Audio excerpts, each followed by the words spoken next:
Hi, this is directed more towards Candace than Okay. anyone. I've heard a lot about you, haven't really went to an event like this in general. I get the point that you're not really well liked specifically with the black community, but one thing I wanted to address was growing up socially, a lot of black people around me at least were conservative. They went to church every Sunday. They were very religious. That's just how they were. What do you think is stopping them from being in this room? Culture. That's the truth. Black America has faced a full cultural decline before everybody else. I actually believe that the government experimented first with Black Americans, LBJ and the Great Society Act, to see how they could completely obliterate the black family and worship government and more governance.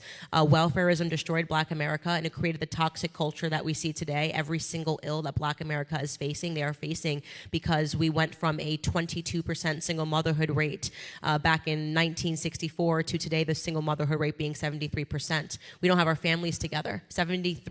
More than 73% of Black Americans are growing up without a father in the home.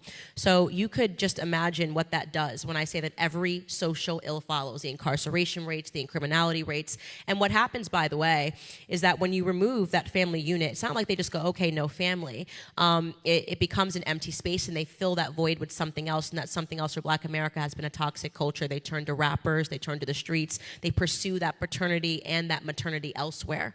And this is the huge epidemic that we're facing today. Well, if Hollywood and what's on the TV is raising you, then that's the only option you've ever been presented with. You couple that with the other pillar, which is the education system. Their initiative is to further marry you to government. The Department of Education was created in the 1970s, and with the explicit goal to make sure that people that are growing up under the Department of Education, all of us, believe that governance can deliver us from everything, and it's working. So they destroyed the family, they attacked culture, and then they went toward the educational pillar, and that is the predicament that you see across Black Americans.